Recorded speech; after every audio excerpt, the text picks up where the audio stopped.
আসসালামু আলাইকুম প্রিয় দর্শক, বাচ্চাদের খাবার রেসিপির আজকের আয়োজনে রয়েছে বাচ্চাদের জন্য সকাল ও বিকালের নাস্তা রেসিপি।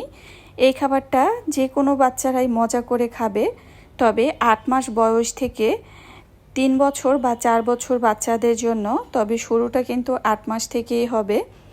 এখানে আমি সিদ্ধ করে রাখা নুডলস নিয়েছি, আর আপনারা চাইলে এখানে ময়দার নুডলস ব্যবহার না করে চালের তৈরি যে নুডলস সেটা যদি বাচ্চাকে খাওয়ান তবে সেটাই বেশি নিরাপদ। এরপর চলে আসলাম রান্নায়, আর এখানে আমি জাল করে রাখা 1 কাপ গরুর দুধ দিয়ে দিচ্ছি এবং ঠিক সমপরিমাণে 1 কাপ পানি দিয়ে দিয়েছি। তো দুইটা উপকরণ আর একটু বেশ ভালোভাবে গরম করে নিতে হবে। আর আপনারা কিন্তু 1 বছরের আগে বাচ্চার খাবারে গরুর দুধটা দিবেন না।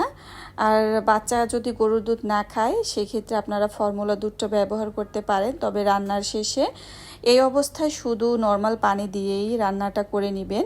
আর আমি কিন্তু এখানে নুডলসগুলো আগেই ভালোভাবে সিদ্ধ করে নিয়েছি এবং পরিষ্কার পানি দিয়ে আবারও ধুয়ে নিয়েছি। তো এরপরে কিন্তু আমি এখানে সামান্য একটু মিষ্টি স্বাদের জন্য তাল মিষ্টি ব্যবহার করছি, খুবই অল্প পরিমাণে। আর বাচ্চা যদি লবণাক্ত খাবার পছন্দ করে তাহলে তাল মিষ্টি ব্যবহারেরও কোনো দরকার নেই। আর এই পর্যায়ে কিন্তু চুলার আঁচটা একেবারেই অল্প রাখতে হবে, আর বেশি করে একদম জাল দেওয়া যাবে না, যেহেতু নুডলস সিদ্ধ করে রেখেছি আগেই। তো এখানে কিন্তু আমি সামান্য পরিমাণ লবণ ব্যবহার করছি। লবণটাও কিন্তু আপনারা 1 বছরের পর থেকে বাচ্চার খাবারে দিবেন, 1 বছরের আগে দিবেন না। তবে নুডলস দিয়ে এভাবে রান্না করে এমন মজার একটা খাবার যদি আপনি বাচ্চাকে খাওয়ান, এটা কিন্তু আপনার বাচ্চা চোখ বন্ধ করে খেয়ে নেবে এবং তারা ভীষণ পছন্দ করবে।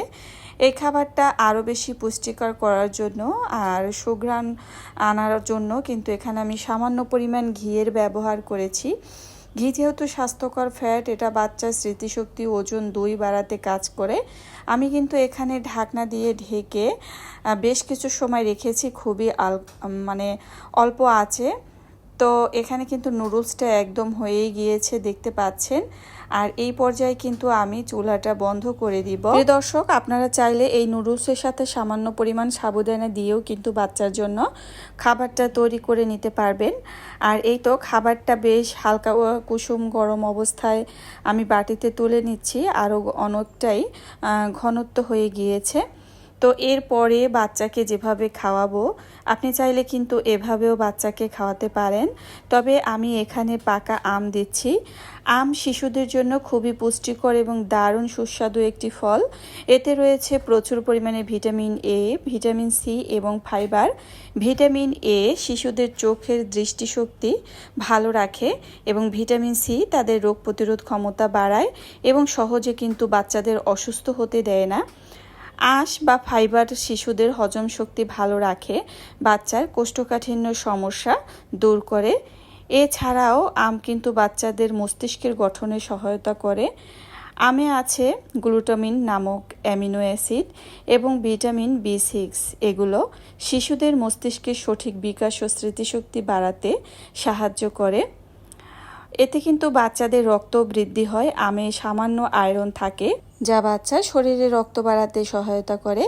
তো এভাবে কিন্তু আপনারা রান্নার শেষে চুলাটা একেবারেই বন্ধ করে দিয়ে যদি আমটা মিশিয়ে দেন, সেটাই কিন্তু বাচ্চার জন্য অনেক বেশি মজাদার হবে খাবারটা। তবে আম দেওয়ার পর কিন্তু এখানে আর গরম করবেন না। এভাবে আম দিয়ে এই যে নুডলসের সাথে মিশিয়ে আপনি কিন্তু আপনার বাচ্চাকে খাওয়াতে পারেন। তবে এই খাবারটা খাওয়ানোর সঠিক সময় হচ্ছে একদম সকালে নাস্তায় দিতে পারেন, এরপর বিকালেও দিতে পারেন। তো আপনারা চাইলে এভাবে যদি আম দিয়ে বাচ্চাকে খাবার খাওয়ান দিনের বেলাতে, সেক্ষেত্রে দেখবেন রাতের বেলাও কিন্তু বাচ্চার গভীর ঘুম হবে এবং এটা কিন্তু বাচ্চার ওজন বাড়াতেও সহায়তা করবে। তো এভাবে রান্নার শেষে চুলা বন্ধ করে আমের পিউরিটা আপনি নুডলসের সাথে মিশিয়ে দিতে পারেন, তাহলেই কিন্তু বাচ্চারা মজা করে খাবে।